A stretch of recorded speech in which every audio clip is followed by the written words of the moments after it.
Hey everyone, Ian Henderson here, working on Project 5, the last project. For this project, I decided to work on the radio portion of the semester, and so here we go. So before we go more in depth on the timeline and process that the radio had an impact on the world, we'll start to look at some more important figures. It really started the whole process of the radio. In 1877, the radio was never really heard. If you wanted to hear music and things like that, you have to be in a live setting in order to hear it. In 1877, also, this kind of all changed. With Edison, he first, came out with the phonograph, which was the first, kind of discovery of sound. The phonograph actually was, something that converted electricity into an electrical cylinder, which created that sound. Next, Berliner actually followed in the same kind of steps as Edison and created the gramophone.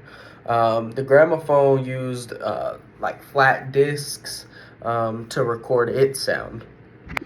And just like everything else, it became more efficient way to create sound as it was way more cost efficient and just more efficient from a production standpoint as well.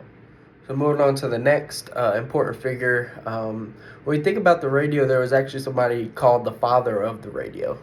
This was his name is Guglielmo Marconi, I think is his name, and he was actually labeled as the father of radio in 1895, which he was credited with inventing the actual first radio communication system. This was used by, using dots and dashes, which, successfully sent and received, telegraph codes over, 2 miles a year later in 1896. And 5 years later, in 1901, he sent these same codes all the way across the Atlantic Sea. And so from 2 miles to all the way across sea, we see that how advancement in technology, he was able to, make things more efficient and more worldwide. So looking back at the important figures, there's some value within each one of them. The value that Edison and Berliner were actually able to bring to the world was massive.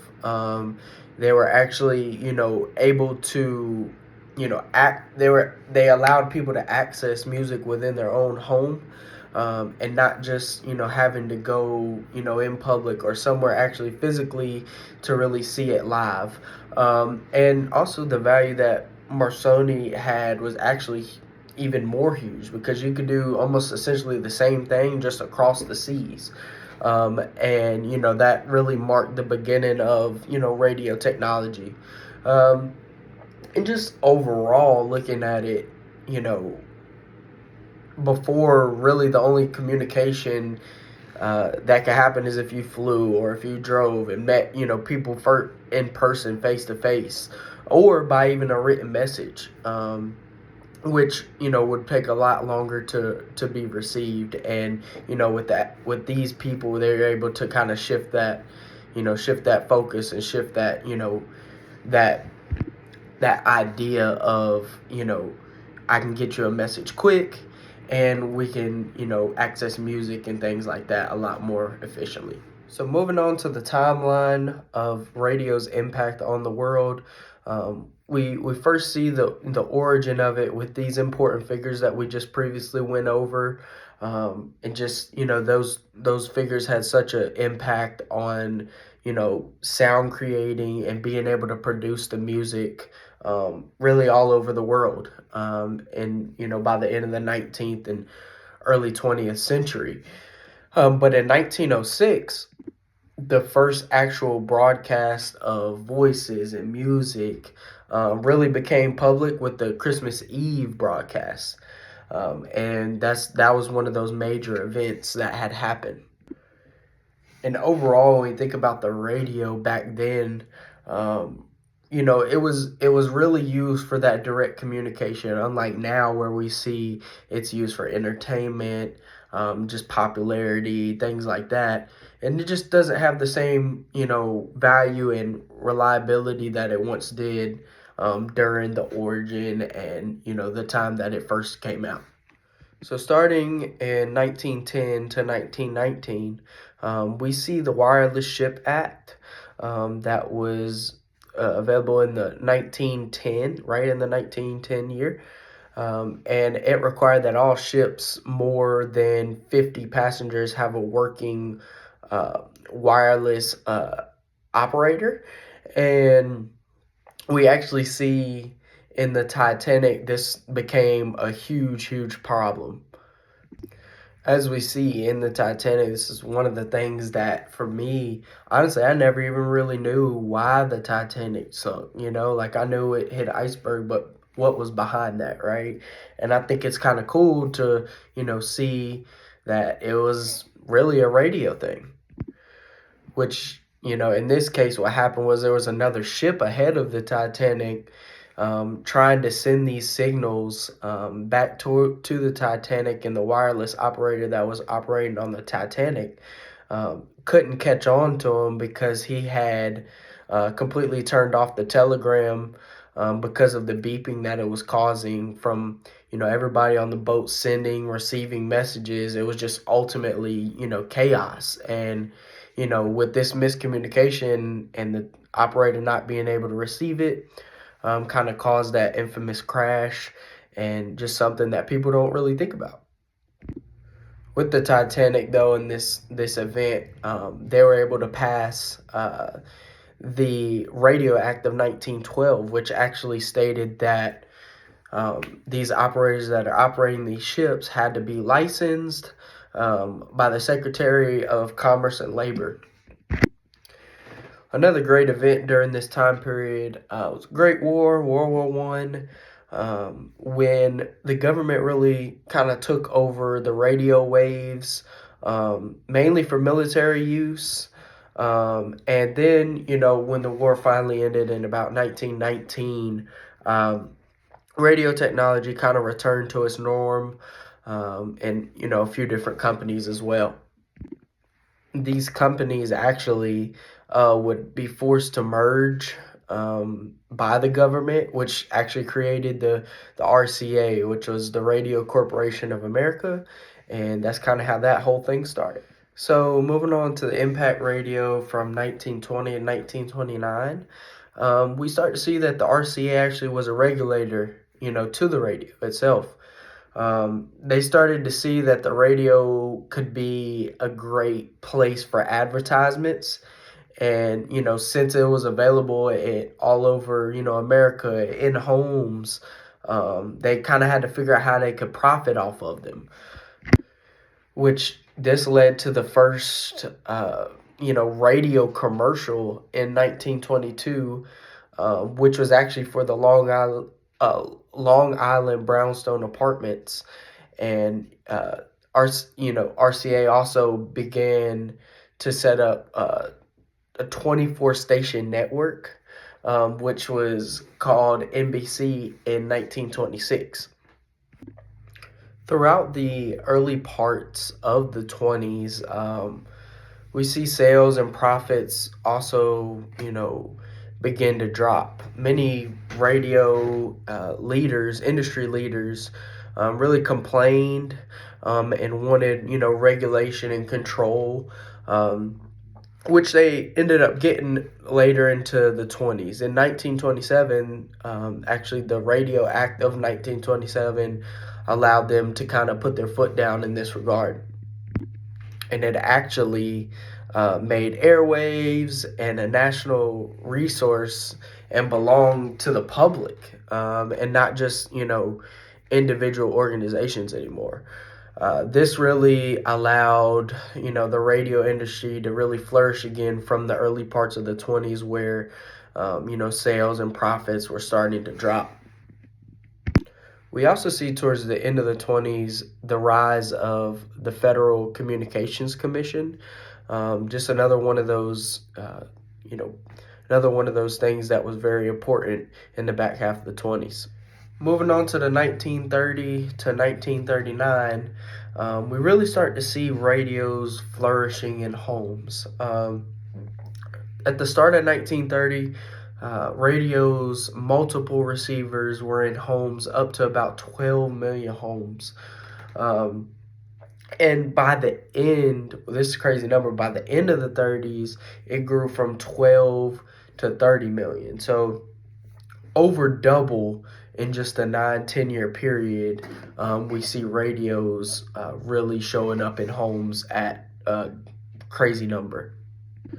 And with radios in the homes, now we start to see those advertisements, and people are becoming more engaged in advertisements and things like that. We see the same type of numbers, if not more, grow.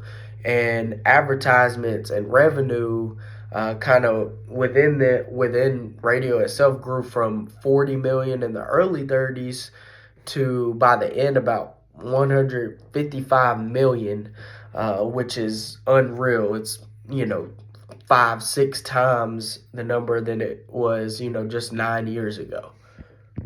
During this time, the four big networks really broadcasted a lot during this time, about 156 combined hours on a weekly basis. This was a really important time because of the Great Depression. These radios really offered that escapism for people through comedies, through dramas, and variety shows. Some like Amos and Andy. That was a good example during that time as well. During the time President Franklin Roosevelt was in office, and he would use things called the fireside chats to really have that direct and open communication with the public. During the 30s, we see that the radio was really a unified piece for the nation, and when the nation was going through economic hardship, it really became that necessity that you needed within the household. Moving on to the 1940s, we see that World War II was a very big thing during this time, and as the war really was in full speed, really a desire for the radio was very relevant. We see that during this time, radio, just like in the Great Depression, brought that sense of escapism, but also a unity, and kept the public really informed during the crisis itself, which was very needed during these times. This became a perfect time for the 950 existing broadcasters, because they got to reap all the benefits of the advertising revenues, as well as the additional ad revenues that should have been in newspapers, but had to come to the broadcasting scene because there was a paper shortage at the time. Some new technology actually that came within the 40s was the tape recorder. And it was just used, and it was an easy handle paper tape that was on a reel. And we see in 1947, actually, Columbia Records introduced a long playing plastic record in 1947 itself. Moving on to the 1950s, we start to see towards the end of the war, really radio and the license that were granted, we really started seeing them again. The number of stations grew to about 2,000 stations, and yearly kind of advertisement and the revenue that was, coming from that grew and reached up to almost 500 million in the 50s itself. One big thing that came out during this time was television. This kind of, down the road is going to play a major role in shifting kind of the focus of what the radio is. And with the television coming about, radio was still able to kind of adapt in that new direction.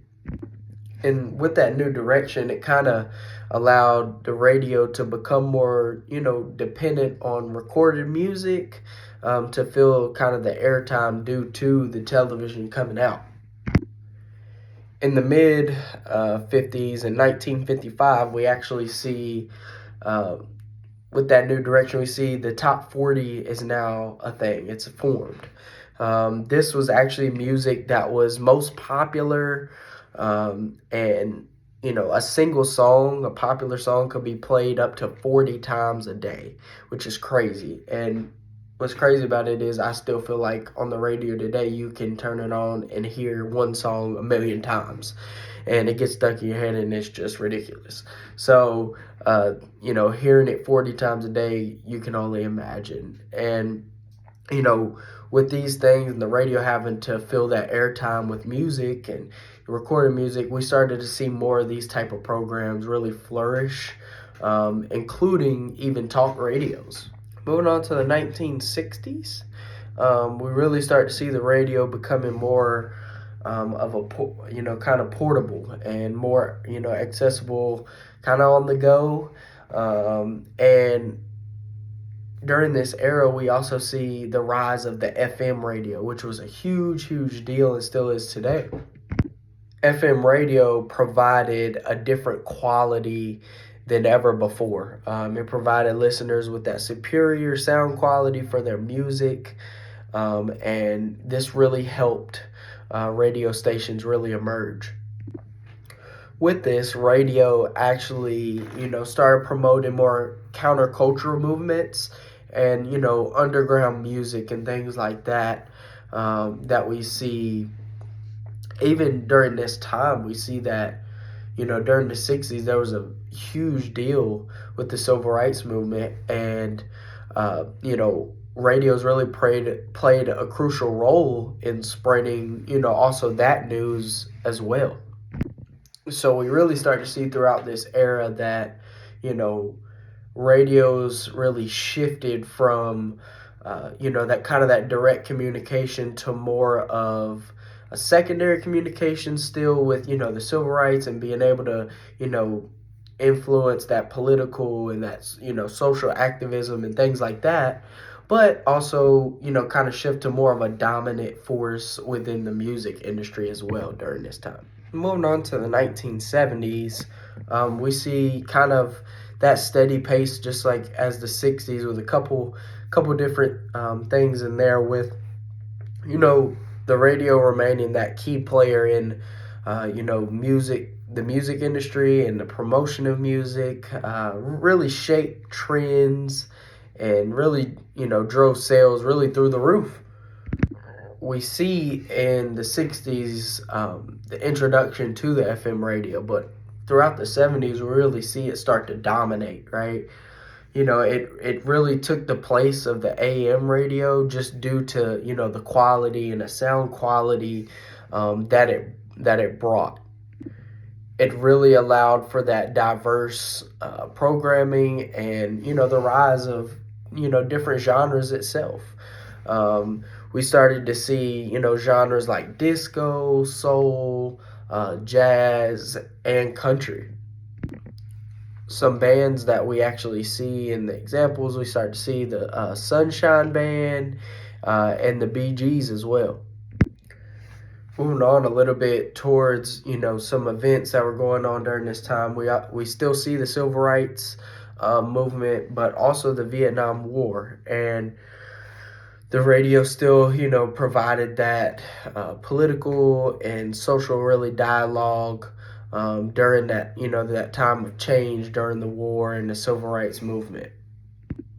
When thinking about the radio and its impact, we start to see, the radio becoming more portable as we go, and we see a rise in a new thing called the boombox. And we see the boombox and car radios really just, kept the idea of the radio going with, portable devices. The boombox itself was actually a cultural phenomenon in the early 1970s, especially in city and real urban areas. as we see advertisements start to kind of thin out, it was kind of just like the genres. The advertisements within the radio now really started to tailor towards specific audiences, you know, based on the genres. Moving on to the 1980s, we really started to see a couple new things within the technology, but also just a continued dominance for the FM radio. Just continuing to offer that more clear of a sound for the recorded music that it was able to air. Now we do see kind of like in the 50s with the top 40, when the top 40 came out. This actually now started to feature, really big artists like Michael Jackson, Madonna, and Prince itself.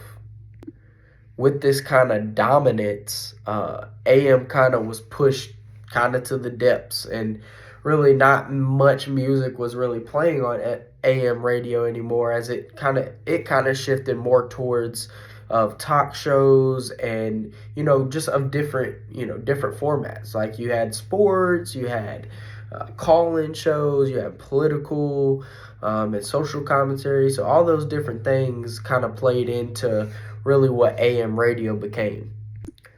Some of the new technology that was available during the 80s was something called the Walkman and just cassette tapes.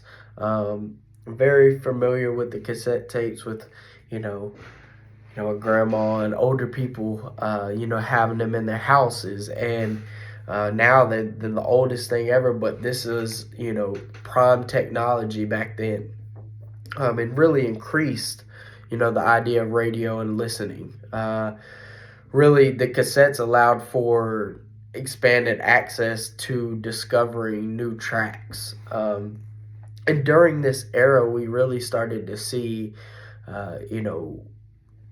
the cultural trend of hip hop really become a thing, and radio had a huge influence on that. So moving on to the 90s, really the 80s kind of started this path, but we really start seeing those technological advancements throughout the 90s, which really brought a rise to new platforms within the radio industry. We see in 1996, there was a Telecommunications Act that really allowed companies to own multiple radio stations within the same market.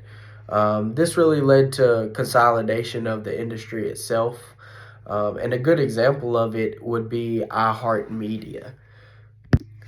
We see throughout the 90s that there was also some new inventions with the CDs and MP3 players.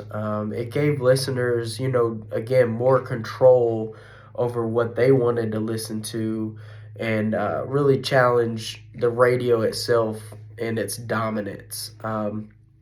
Though the radio really continued to be a key platform, for music discovery and, that trendsetter for, popular cultures, especially continued hip hop and even R&B, and a new one with grunge was actually born. We also see many syndicated radio programs becoming nationwide, as we see examples like the Howard Stern Show and, that American Top 40 with Casey Kasem became, one of those things that was able to really touch everybody in the nation. The 90s also really exploded for, talk shows, and especially political talk shows.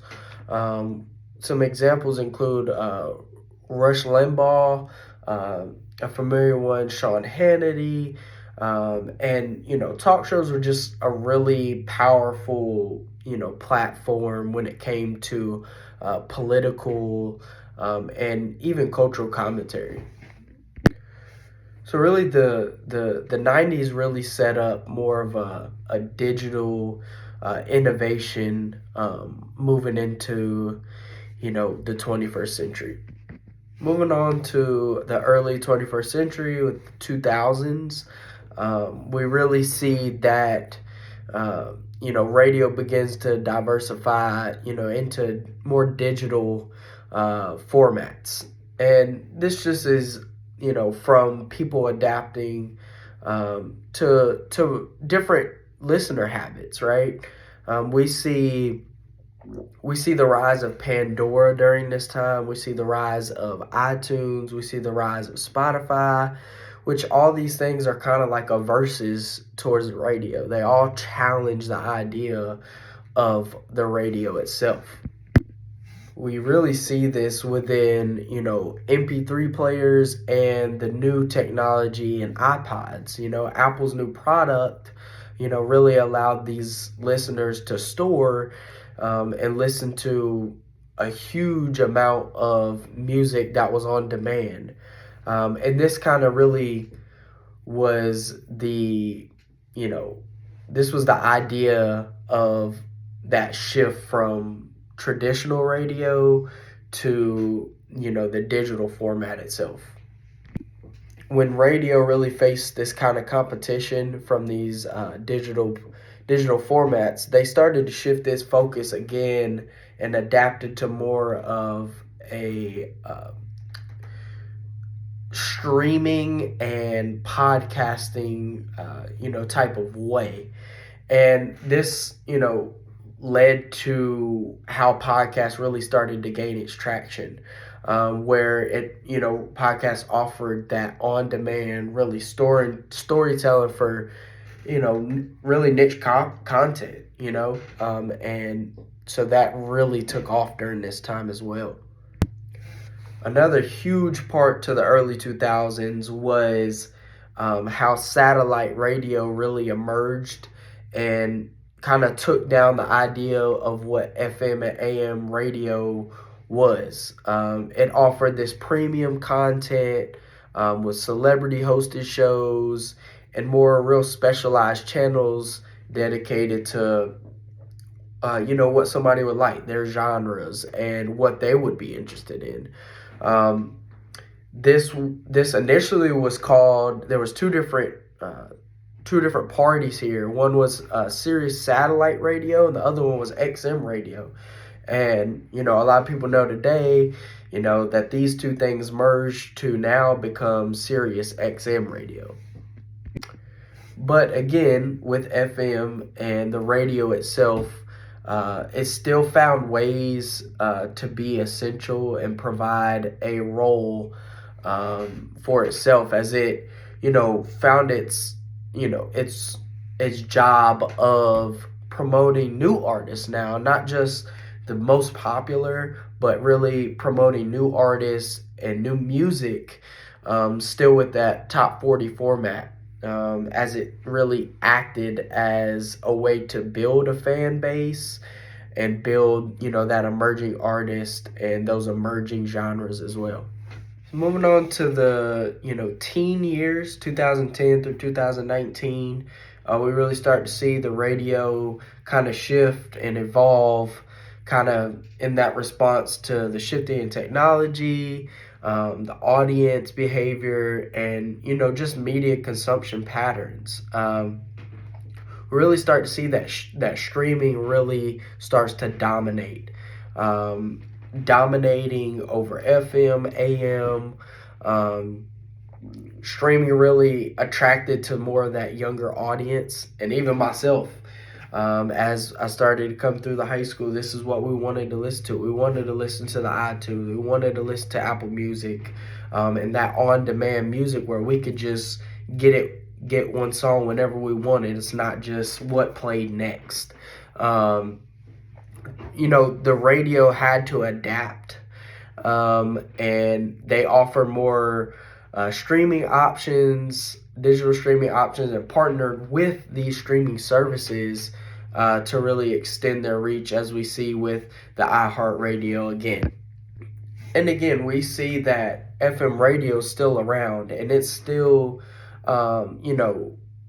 essentially it had almost a resurgence during this time, because car manufacturers wanted, you wanted it to remain dominant within the car industry.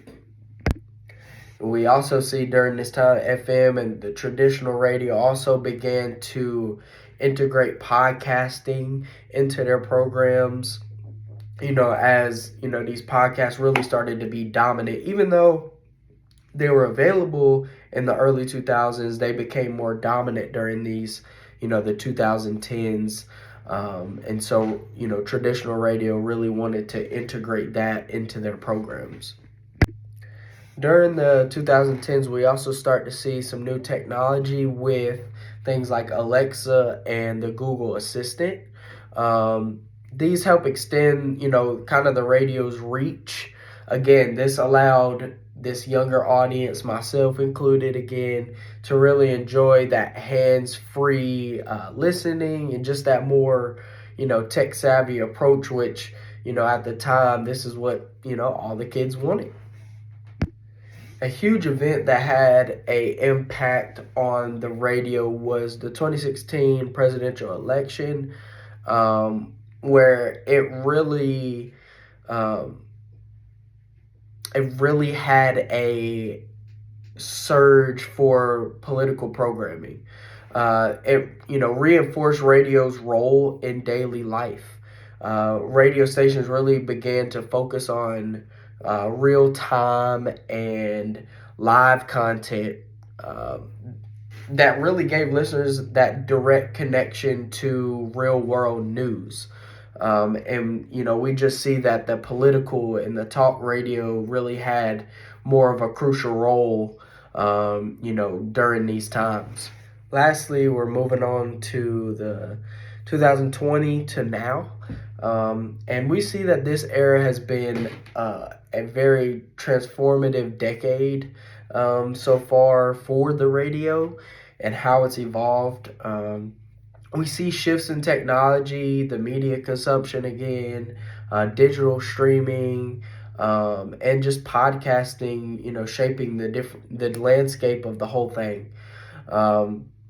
We see the access to these digital only stations and ad-free music really revolutionize the way we listen to music. Really, radio stations that relied on traditional ad revenue kind of began to shift more towards a subscription-based model. As we see with Sirius XM, we see it with Pandora, we see it with iHeartRadio, and one that everybody uses with Apple Music. We see this really start to become a dominant force because, like the streaming services like Apple Music and Spotify, it really outpaced traditional radio. What somebody would engage the radio versus a streaming service, and the younger generation, myself included, again, would prefer that streaming music over the traditional radio. Though, just like every era that we've kind of gone through, the radio really finds its way to still have an impact. And a big event that happened during this time was obviously COVID-19, which allowed the radios to really, have that resurgence again. It was a very reliable source for updates, health guidelines, even local restrictions with the local radio stations and things like that, and just emergency alerts itself. The radio really was a good outlet for getting this news. And lastly, with this era, we've only been 4 or 5 years into it. And it's really continuing to really transform what radio is and where it began with, blending kind of a traditional broadcasting with, digital and the advancements in the technology itself.